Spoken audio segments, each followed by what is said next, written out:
Hello children, you are back to your favorite YouTube channel Science Guru Sir Alok, and today I am here with the third chapter of class 8 science, that is synthetic fibers and plastic.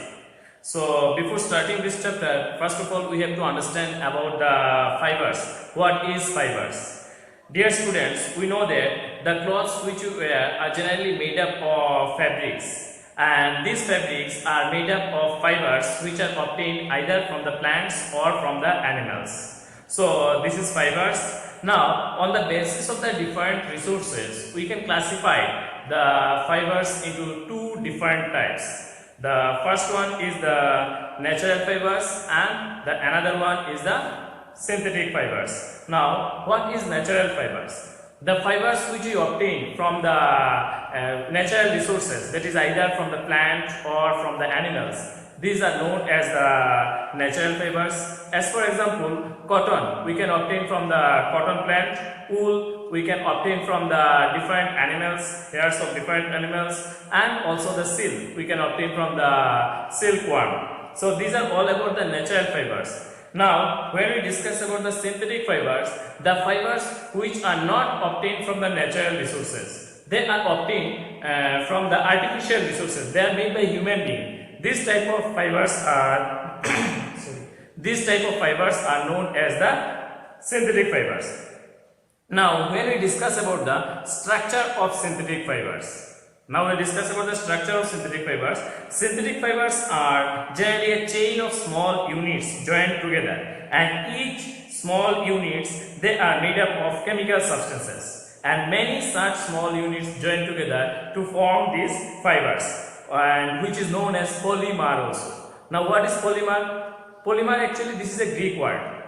Poly means many and mar means unit. So when similar types of unit, many units, they join together to form a structure, it is known as polymer. Now we will discuss about the different types of synthetic fibers or the classification of the synthetic fibers. We can classify the synthetic fibers into following different groups. First one is the rayon. We know that silk fiber is obtained from the silkworm, and the discovery of the silk was kept secret by China for a long time, because the fiber obtained from the silkworm was very costly on that time, and also the different colors and textures of these silk fibers fascinate the peoples. So these silk fibers became very popular. So China kept secreted for a long time, and on that time the demand of producing or discovery of the artificial silk fiber was increasing. So the scientists were trying to discover these artificial silk fibers.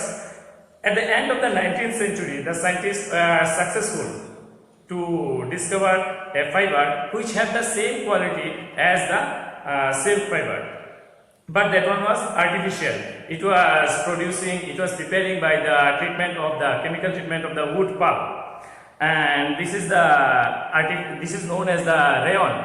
So here we have to remember that though this rayon obtained from the natural resources, that is from the wood pulp, but then also it is considered as the synthetic fiber. Why it is considered as the synthetic fiber? Because it is discovered by human being, it is produced by human being. That is why it is known as man-made fiber or the synthetic fiber. Then another type of synthetic fiber is the nylon. Nylon is another man-made synthetic fiber, and in 1931 it was made without using any natural raw materials. It was first fully synthetic fibers discovered by the scientists. So it was prepared from the coal, water and air, and it was the first fully synthetic fiber. Nylon fiber is strong, elastic and light, and it is lustrous and easy to wash. Another type of synthetic fiber is the polyester and acrylic. Now what is polyester? Polyester is another synthetic fiber or fabric. That fabric made from this fiber does not wrinkle easily. The fabric made from this polyester does not wrinkle easily, so it is quite suitable for making dress materials. PET or polyethylene terepthalate. Again, PET or polyethylene terepthalate is a very familiar form of polyester. Next one is the acrylic. We wear sweaters or use shawls or blankets during the winter season. Those which are actually not made from the natural wool, but they are appear to resemble similar like as wool. These are known as the acrylic. These fibers are known as the acrylic. Now, characteristics of the synthetic fibers. Synthetic fibers possess some unique characteristic features which make them popular in the use of human being. What is this special characteristic features? These synthetic fibers, they dry up quickly. They are durable, less expensive, readily available and easy to wash. These are the characteristic features we can find in the synthetic fibers. Because of this, the synthetic fibers became very popular. Another synthetic fiber is the plastic. Plastic is also a polymer like the synthetic fiber. Plastic articles are available in all possible shapes and sizes. Now, there are two different types of plastics are there. One is known as the thermoplastic and another one is known as the thermosetting plastic. Now, which one is the thermoplastic? The plastic which can be deformed easily by heating. The plastic which can be deformed easily, we can easily change their shape and size by giving the heat. These types of plastics are known as thermoplastic. As for example, we can say that polyethylene or PVC, etc. And another one type of plastics is there that is known as a thermosetting plastic. The plastic which cannot be bent again. Once it molded, we cannot be bent again. We cannot change their shape. We cannot resize them. These types of plastics are known as thermosetting plastics. As for example, bakelite, melamine, etc. These are the examples of the thermosetting plastic. Now, we know that when we are using the plastic, there are some unique characteristic features. Because of this, plastic is a material of choice. Nowadays, the plastic is a material of choice. Why? Because plastic is non-reactive. So, for storing any type of food material in any container, we used to favor the plastic container. Then second one is the plastic is light, strong and durable, and also plastics are poor conductor of heat and electricity. That is why plastics are used in the electrical appliances also, because they are poor conductor of heat and electricity.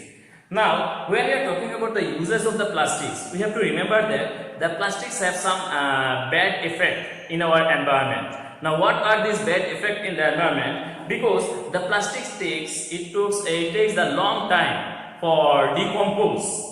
These plastic materials doesn't decompose very easily. That is why they are known as non-biodegradable waste also.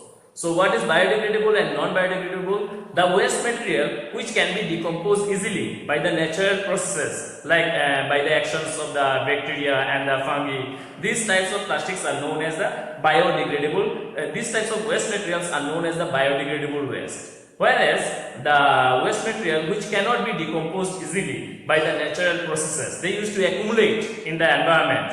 So these types of waste are known as the non-biodegradable waste. Now, as we know that the plastics are non-biodegradable waste, so it has the negative effect in the environment. It used to accumulate in the environment. So when you are using the plastics as a matter of choice, we have to remember about the 5R policies, 5R principle. What is the 5R principle? The 5R stands for reduce, reuse, recycle, recover and refuse. The 5R to use these plastics are reduce, reuse, recycle and recover and refuse. So this is all about the synthetic fibers from this chapter. We have to remember from here the key points we have to remember are the classification of the synthetic fibers, that is the different types of synthetic fibers, along with the characteristic features of the synthetic fibers, why the synthetic fibers is a matter of choice. Then the biodegradable waste and the non-biodegradable waste, all these things. This is all about for today. Thank you for watching this video.